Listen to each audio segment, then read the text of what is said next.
right, we're going to head into film school with our friend Joe Fortunato.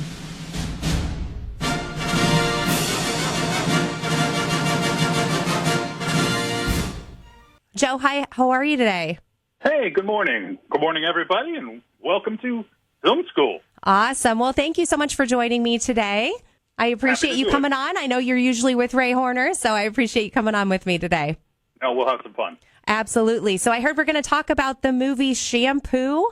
I read a little bit about it, 1975. Share with us about this movie.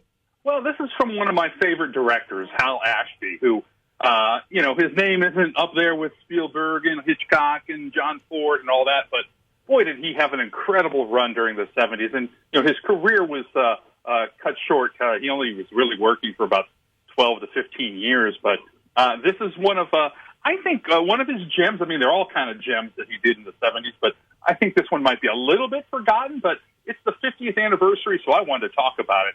This is Shampoo from 1975, as you indicated.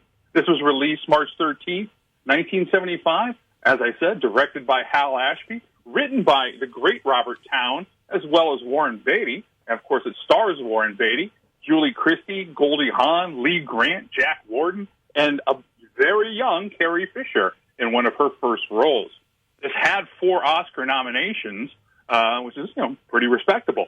Supporting actor for Jack Warden, writing, art direction, and it did have 1 win for Lee Grant, who won for Best Supporting Actress. In fact, the movie in total has 5 Oscar winners. Warren Beatty, Lee Grant, Julie Christie, Goldie Hawn, and Tony Dill, and 1 nominee, Jack Warden. So a pretty impressive array of talent.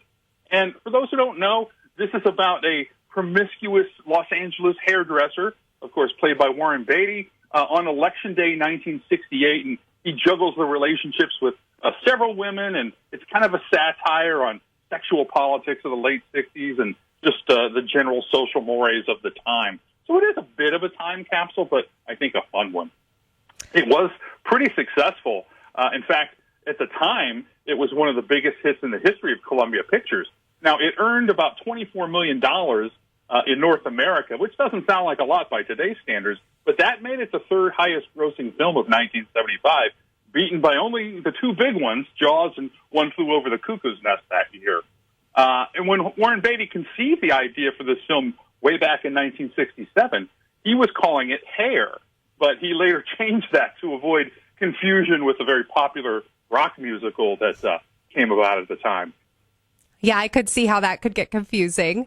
I was reading an analysis, and it said that one of the film scholars was seeing this movie as a critique of suburbia. Would you agree with that? I do, to an extent. As much as you can have suburbia in Los Angeles, because it is a pretty big, widespread city. Right. But, it is kind of that.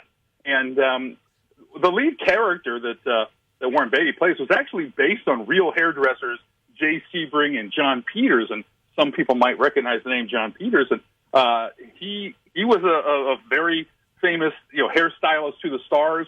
For a long time, he dated Barbra Streisand, and then became a very successful producer. He produced the Batman movie, and so on and so forth. So there is a little bit of reality there.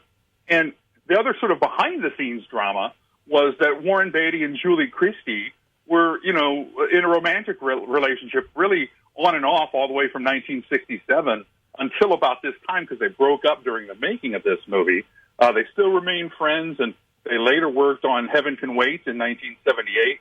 In fact, Beatty, Christie, and Jack Warden all sort of reunited 3 years later for Heaven Can Wait. So the relationship between Warren Beatty and Julie Christie is kind of interesting on screen and off. And in fact, Julie Christie, who was a self-described feminist, she disliked the role of Jackie because she thought it was a little weak, but she actually did it as a favor to Warren Beatty. So that's kind of how she got cast in the film. That's super interesting. Well, thank you so much to Joe Fortunato for joining us for Film School this morning, talking about the movie Shampoo from 1975. We appreciate your time. Great. I would be remiss if I didn't mention this. It was Carrie Fisher's screen debut, and she got the role mainly through family connections, but her mother, who we probably all know is Debbie Reynolds, was not very pleased with the sexual frankness of the role and the film that her daughter was in. So Carrie I Fisher got can in trouble imagine with that. I have Mom. 3 daughters, so I can imagine that. Absolutely. All right. Well, great stuff. Thank you so much to Joe Fortunato Film School talking about the movie Shampoo. We so appreciate you. Thank you. See you next time. See you next time.